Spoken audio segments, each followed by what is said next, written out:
the spiritual journey and the journey towards success can be at times incredibly lonely. It can. That's the sacrifice. You know, when you're striving towards the impossible, it requires an awful lot of sacrifice to get there. You know, we can either play it small or play it big, and playing it big means being very selective of who comes on that journey with us and who we associate ourselves with. I have days when I struggle. I have days when the isolation can get quite heavy. I have days where my disappointment in people is incredibly strong. I understand that each of us is on a life journey. It's unique to each of us. It's important that we don't hold too much resentment or any, or judge people for the decisions they make, because we're all on different levels of our journey. Sometimes we intersect, sometimes we leave, sometimes we come back. It's like the circle of life. Like I said, sometimes life gets even heavy for me. I always pick myself up. I always transcend a circumstance, but it doesn't always make it easy. So when I'm doing well, realize on the other side of that was an awful lot of heartache, frustration, and disappointment. Sometimes I feel lost, just like everybody else. I don't know what I'm supposed to be doing from one day to the next. That happens. Then I have a revelation, and I know, pick yourself up. Keep pushing forward. Keep doing what you feel called to do. We don't always see success. We may never see success. But as long as we're doing what we feel is our passion and a calling, I don't think we can go wrong. You know, I think often we impact, for good and bad, those around us, even if we don't even realize we're making an impact. There's someone who may not even recognize you had an impact on them either. But I'm aware that sometimes the things I say, the things I do, I said, it can have a negative impact as much as a positive. Either way, it's had an impact. And the things we do can influence people. I try to be as positive a role model as I can, but we all have our flaws. So I do irritate and frustrate people along the way. And sometimes people don't feel valued, and they feel like I can be quite ruthless. Because my cut-off game is incredibly strong, because I have immense boundaries. I also believe in myself a lot, so I don't really allow people to sway me. Then it does make me alone a lot, you know. Like I said, that comes with the territory, it comes with the sacrifice. Yeah, life can be heavy. It gets heavy for me. I just want people to understand that sometimes those periods of alone, though, are crucial, absolutely crucial for our growth. It's important that we don't lose ourselves to someone else's ideals, someone else's expectations, or limit our growth and potential because someone else can't meet us where we're at, you know? Right people will meet us when they're supposed to. Some people will go on their own journey and elevate themselves. Some people may never catch up. It's part of the process. I think it's important that we don't limit ourselves, though, because I think that's the worst thing we could possibly do to ourselves, is limit our potential.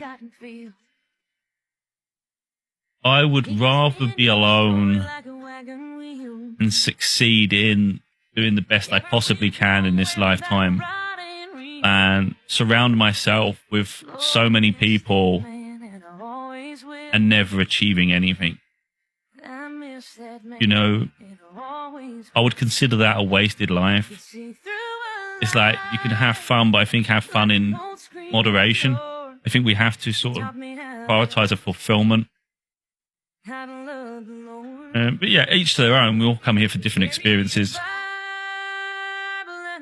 My hope is that I meet people who are equally or more ambitious than me. They have integrity and morals, not looking to break people down to build themselves up.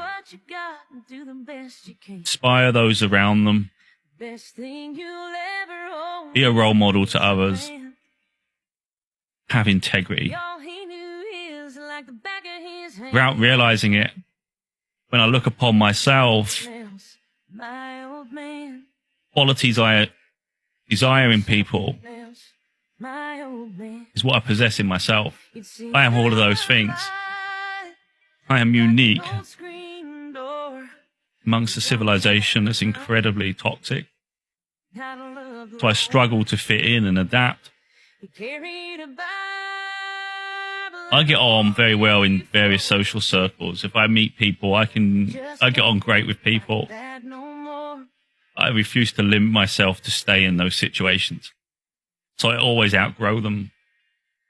I have a high expectation of people and those around me. I have a bigger expectation of myself. And ultimately, it's that expectation of self that hinders me from remaining in circumstances that don't fulfill me. You know, I just can't do it. Part of me is always yearning for more. So even if I reach the top of my mountain, I will always look further on at another mountain, one that's bigger, yet another obstacle. That's what I do. I will never be content. I will never be satisfied. Perhaps never fulfilled. But I will always be proud not only of my achievements, of who I am. I am more proud of me than I am of anything I've done. And I strive every day to be a better version of myself. I mean, I feel quite emotional as I talk now, because I know what I've been through, but more importantly, who I am becoming. A lot of sacrifice, you know. When I say people disappoint me, I don't mean it in like a really, truly negative way. It's kind of like I'm just disappointed that no one matches me, you know. Seems as though it's a world full of so much negativity and greed. It's a corrupted existence that I have to sort of navigate through, hoping that I can touch a few people's lives along the way, make this world more pure. We don't have to hurt people to gain something. We don't have to sort of look down, envious at someone. We don't need to bring someone down when they're trying to achieve something. We don't need to be jealous of other people's success. We've got to look at ourselves and grow, transcend a circumstance, be the best version we can, and be loyal to ourselves. I think when we embody those things, one day we attract those that are similar.